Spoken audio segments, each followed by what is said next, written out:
Madame Joanne Coissy pour le groupe Paris en commun.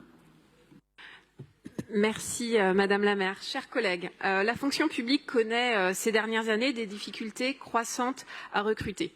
Les candidats sont de moins en moins nombreux et les départs et les démissions se multiplient et concernent parfois des agents qui sont restés très peu longtemps en poste. Si la ville de Paris est moins touchée que d'autres collectivités, c'est bien parce que l'exécutif est pleinement mobilisé, et ce depuis longtemps, pour développer une politique des ressources humaines attractive et innovante. Cette politique est menée parce que la ville prend ses responsabilités d'employeur vis-à-vis des agents, en défendant leur pouvoir d'achat et également en offrant de véritables parcours de carrière.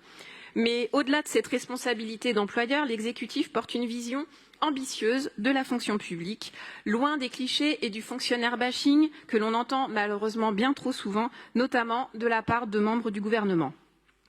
L'exécutif a la conviction que pour faire fonctionner un service public parisien de qualité, il faut que les hommes et les femmes qui le font vivre quotidiennement soient pleinement reconnus et valorisés.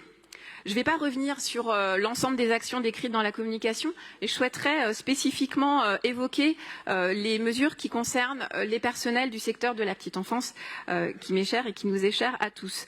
Nous le savons, les métiers de la petite enfance sont extrêmement précieux et pourtant bien trop rémunérés, notamment au regard de leur pénibilité et des responsabilités des professionnels. Cette préoccupation, nous l'avons en tant qu'élus, mais elle est partagée aussi par les parents des enfants qui fréquentent les établissements de la petite enfance et qui nous interpellent, vous interpellent aussi également régulièrement sur les conditions de rémunération des personnels qu'ils trouvent inacceptables. Je rappelle que le salaire d'embauche d'une auxiliaire de puériculture est de 1 893 € net. La ville de Paris a déjà interpellé l'État à plusieurs reprises sur les rémunérations sans réponse. Elle renouvelle une fois encore sa demande de revoir les grilles indiciaires des filières de la petite enfance, et ce pour l'ensemble des catégories.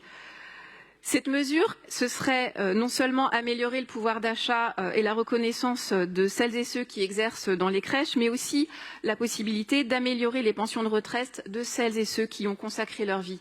Et enfin, ce serait une façon de rendre encore plus attractifs ces métiers pour les jeunes en recherche de formation et qui sont en peine de vocation. Habituée à faire face à l'absence générale de concertation avec les employeurs publics locaux en matière de rémunération dans la fonction publique, la ville demande fermement au gouvernement et à l'État de la visibilité sur les mesures qui pourraient être prises dans le secteur de la petite enfance dans un horizon proche. Ces mesures, elles sont attendues, elles ont même été recommandées par le rapport de l'IGAS publié en 2023 sur la qualité de l'accueil et la prévention de la maltraitance dans les crèches. Le sujet de la rémunération des personnels sous l'angle de l'accueil et de la qualité de l'accueil est vraiment essentiel, et la ville demande instamment que l'État redonne de l'autonomie budgétaire aux collectivités sur ce sujet, mais également sur l'ensemble des autres sujets.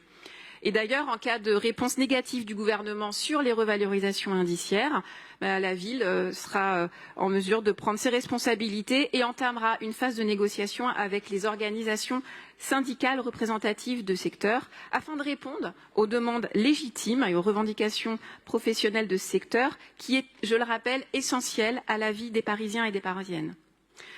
Au-delà de ces questions de rémunération, les conditions de travail font elles aussi l'objet d'une attention particulière de la part de la ville et de l'exécutif. Notamment avec cette mesure qui a été évoquée par différents collègues, qui est une mesure innovante, qui est celle de l'expérimentation de la semaine de 4 jours dans quelques établissements d'accueil de la petite enfance. Cette semaine de 4 jours, concrètement, ça viendra améliorer les conditions d'exercice des agents qui ont souvent des trajets domicile-travail qui sont longs et qui sont source de fatigue.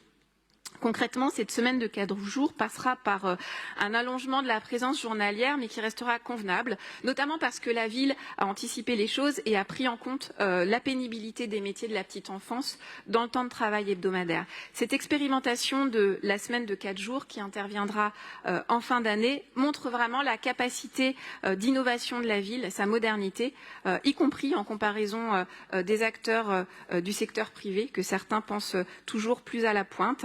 Et nous pouvons en être fiers, de même que l'ensemble des agents de la ville de Paris. Je vous remercie.